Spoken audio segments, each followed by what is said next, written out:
अगर सोमनाथ पर आक्रमण केवल आर्थिक लूट के लिए हुए होते तो 1000 साल पूर्व पहली बड़ी लूट के बाद रुक गए होते, लेकिन ऐसा नहीं हुआ।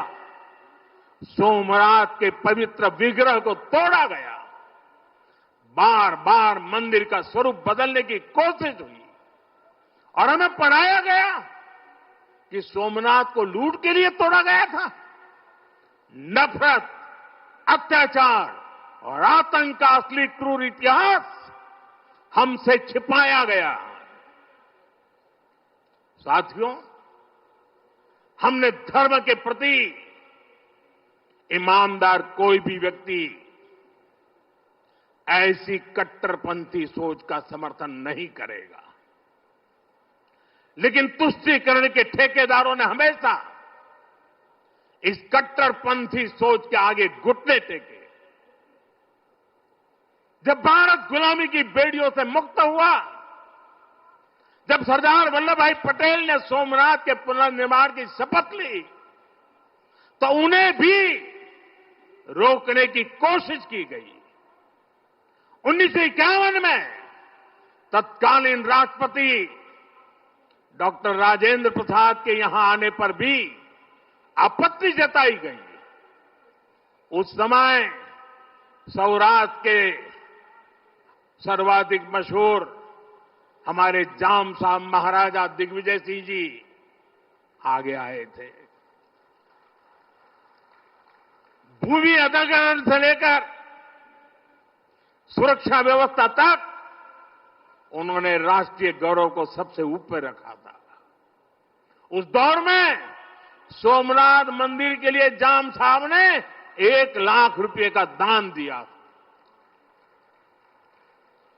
और उन्होंने ट्रस्ट के प्रथम अध्यक्ष के रूप में बड़ी जिम्मेदारी निभाई। भाइयों बहनों, दुर्भाग्य से आज भी हमारे देश में वो ताकतें मौजूद है, पूरी तरह सक्रिय हैं, जिन्होंने सोमनाथ पुनर्निर्माण का विरोध किया। आज तलवारों की जगह दूसरे कुत्सित तरीकों से भारत के खिलाफ षड्यंत्र हो रहे हैं और इसलिए हमें ज्यादा सावधान रहना है। हमें खुद को शक्तिशाली बनाना है, हमें एक रहना है, एकजुट रहना है, ऐसी हर ताकत को हराना है जो हमें बांटने की साजिश से रच रही है।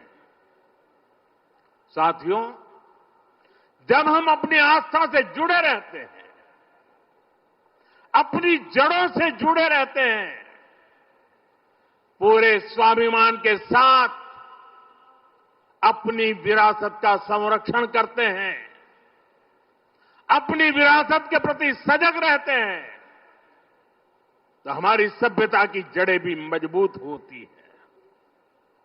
और इसलिए पिछले 1000 वर्षों की यात्रा हमें अगले 1000 वर्षों के लिए तैयार रहने की प्रेरणा देती है।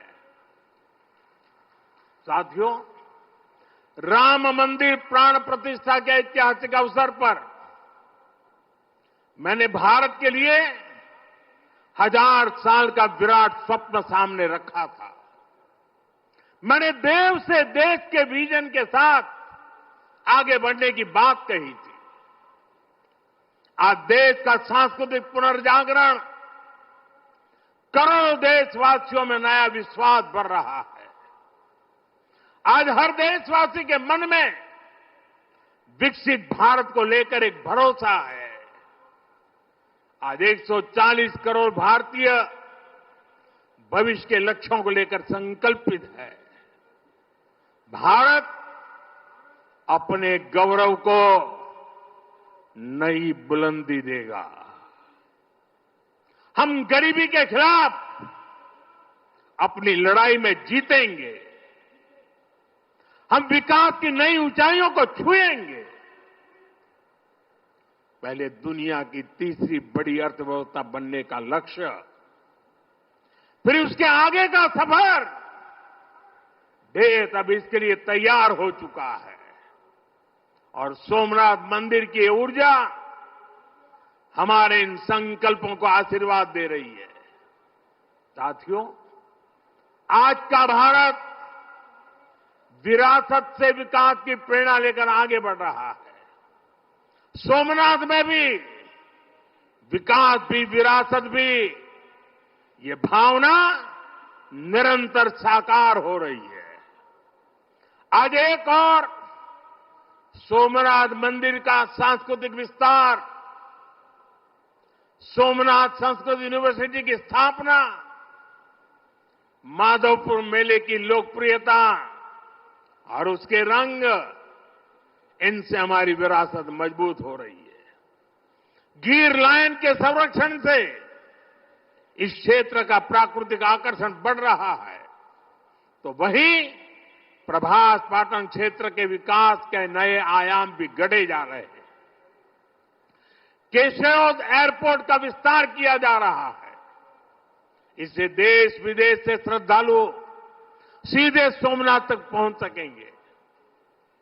अहमदाबाद से वेरावल वंदे भारत ट्रेन की शुरुआत से तीर्थयात्रियों और पर्यटकों का समय कम हुआ है। इस क्षेत्र में यात्रा धाम सर्किट का विकास भी किया जा रहा है। यानी आज का भारत आस्था को स्मरण करने के साथ ही इंफ्रास्ट्रक्चर, कनेक्टिविटी और टेक्नोलॉजी के जरिए उसे भविष्य के लिए सशक्त भी कर रहा है।